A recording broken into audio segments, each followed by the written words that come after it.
देखिए ये एक और हथियार है बीजेपी सरकार के पास। UAPA, PSA, NIA, agency, ED, ये भी एक हथियार की तरह इस्तेमाल किया जा रहा है।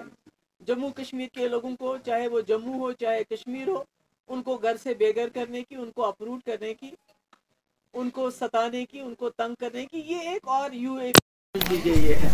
अदरवाइज चाइना ने हमारे 20,000 स्क्वायर किलोमीटर जमीन हमारी उन्होंने हड़प ली। उनसे तो वो छुड़ा ले ना, पहले तो घास चराए चाइना से छुड़ा ले, उसके बाद यहाँ घास चराए तो गांव का अपना उनका हक होता है ये। और जो लोग इतने सालों से रह रहे हैं, अब कहते हैं अमीर गरीब, जिनके पास 10 मरले जमीन है, जिनको कल खजीवारा में, बाकी जगहों पे जहां इन्होंने अनंतनाग में, यहाँ श्रीनगर के अंदर, करण नगर में, बाकी जगह पे जहां इन्होंने कल डिमोलिशन किया, और इवन फॉर दैट मैटर नीडोज, ये तो आज के लोग नहीं है, ये तो बहुत पुराने महाराजा के टाइम से इनके पास ये जमीनें हैं। तो आज अमीर और गरीब के बीच में फसाद डालना चाहते हैं कि ये जी हम अमीरों को कर रहे हैं, जो बेचारे 6-6 मरले पे जिनके मकान हैं जो तोड़े जा रहे हैं, चाहे बटंडी हो, चाहे कश्मीर हो, चाहे जम्मू हो, चाहे बॉर्डर का इलाका हो, तो वो कौन से अमीर लोग हैं। और ये अमीर गरीब का क्या है, पहले तो हिंदू मुसलमान को लड़ाया, उसके बाद गुजर पहाड़ी कर दिया, शिया सुन्नी कर दिया, अब अमीर गरीब के कह के लोगों को आपस में लड़ा रहे हैं। तो ये बहुत गलत है। और मेरी गुजारिश है लोगों से, आप देखिए लद्दाख में किस तरह लोग इकट्ठे हो गए, करगिल और लद्दाख के। जब तक जम्मू और कश्मीर के लोग इकट्ठे नहीं होंगे तो ये जो मुसीबतें हम पे आ रही हैं उसका आप मुकाबला नहीं कर सकते। इसलिए अपने हमसाया का तमाशा मत देखो, तमाशाई मत बनो, सामने आओ और सामने खुल के बात करो। तुम पे किसको आने देते हैं। यहाँ तो भारत जोड़ो यात्रा के लिए लोग हजारों की तादाद में उस यात्रा में हिस्सा लेना चाहते थे, उनको वहां तक नहीं पहुंचने दिया। यहाँ तो कश्मीर में तो बिल्कुल ही बात करने की मनाही है।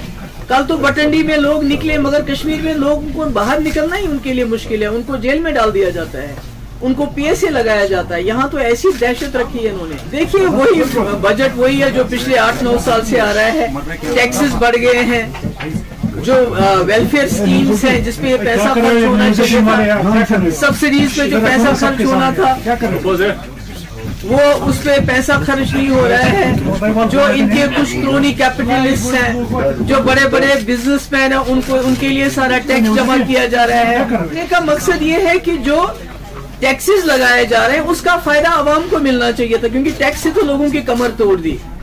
आवाम को फायदा देने के बजाय जो वेलफेयर स्कीम्स हैं उनको खत्म किया जा रहा है, सब्सिडीज को खत्म किया जा रहा है। इस वक्त ये 8वां या 9वां बजट है इनका, और हिंदुस्तान की हालत ऐसी हो गई है कि जो लोग गरीबी की रेखा से ऊपर आ गए थे वो फिर नीचे चले गए हैं। आप 80 करोड़ लोगों को मुफ्त राशन देते हो, वो भी कम कर दिया, वो आप 4 किलो दे रहे हो। यानी आपने बेरोजगार का वादा किया था 2 करोड़, वो तो नहीं दे रहे हो, पर लोगों को नौकरियों से निकाल रहे हो। तो ये बजट कुछ बिजनेसमैन के लिए बजट बनाया जाता है, ये हिंदुस्तान के लोगों के लिए नहीं है, गरीबों के लिए नहीं है, ये सिर्फ कुछ बड़े लोगों के लिए। और जहां तक लैंड का सवाल है, जो यहाँ पर मुझे ये बताइए, गवर्नर हाउस वो कहाँ पर है, बीबी कैंट वो कहाँ पर है।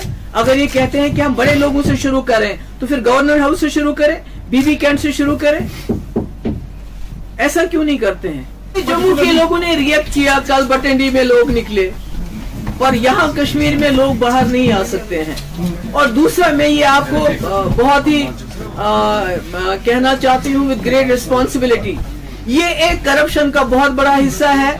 अमीरों से पैसा लेना चाहते हैं और गरीबों से वोट लेना चाहते हैं, ताकि गरीब इतना मजबूर हो जाए, उसको बीजेपी ऑफिस में बुलाया जाता है, उसको बताया जाता है आपने बीजेपी को सपोर्ट करना है, और जो अमीर है उनके साथ अलग तरीके से उनको बताया जाता है आपको फलानी अफसर से मिलना है।